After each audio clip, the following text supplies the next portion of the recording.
Traité de la vraie dévotion à la Sainte Vierge Marie.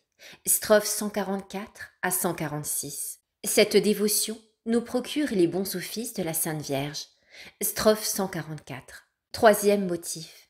La très Sainte Vierge, qui est une mère de douceur et de miséricorde, et qui ne se laisse jamais vaincre en amour et en libéralité, voyant qu'on se donne tout entier à elle pour l'honorer et la servir, en se dépouillant de ce qu'on a de plus cher pour l'en orner, se donne aussi tout entière et d'une manière ineffable à celui qui lui donne tout.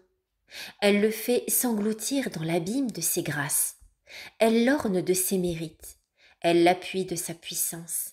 Elle l'éclaire de sa lumière. Elle l'embrase de son amour. Elle lui communique ses vertus, son humilité, sa foi, sa pureté, etc.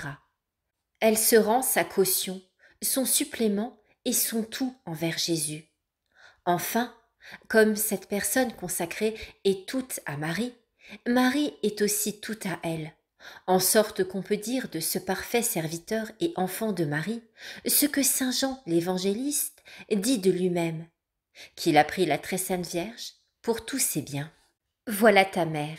Et dès ce moment, le disciple l'a pris chez lui. Jean chapitre 19, verset 27. Strophe 145. C'est ce qui produit dans son âme, s'il est fidèle, une grande défiance, mépris et haine de soi-même, et une grande confiance et un grand abandon à la Sainte Vierge, sa bonne maîtresse. Il ne met plus comme auparavant son appui en ses dispositions, intentions, mérites, vertus et bonnes œuvres, parce qu'en ayant fait un entier sacrifice à Jésus-Christ par cette bonne mère, il n'a plus qu'un trésor où sont tous ses biens et qui n'est plus chez lui, et ce trésor est Marie. Et c'est ce qui le fait approcher de notre Seigneur sans crainte servile ni scrupuleuse et le prier avec beaucoup de confiance. Et c'est ce qui le fait entrer dans les sentiments du dévot et saint abbé Rupert, qui faisant allusion à la victoire que Jacob remporta sur un ange, livre de la Genèse chapitre 32, dit à la très sainte Vierge ces belles paroles.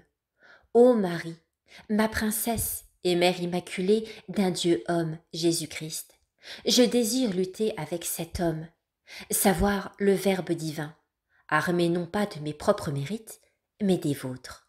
Oh, qu'on est puissant et fort auprès de Jésus-Christ quand on est armé des mérites et de l'intercession d'une digne mère de Dieu, qui, comme dit saint Augustin, a amoureusement vaincu le Tout-Puissant. Strophe 146. Comme, par cette pratique, on donne à notre Seigneur par les mains de sa Sainte Mère toutes ses bonnes œuvres, cette bonne maîtresse les purifie, les embellit et les fait accepter de son Fils.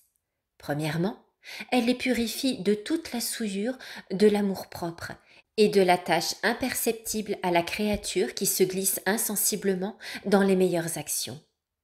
Dès lors qu'elles sont entre ses mains très pures et fécondes, ces mêmes mains qui n'ont jamais été stériles ni oiseuses et qui purifient ce qu'elles touchent, ôtent du présent qu'on lui fait tout ce qui peut y avoir de gâté ou d'imparfait.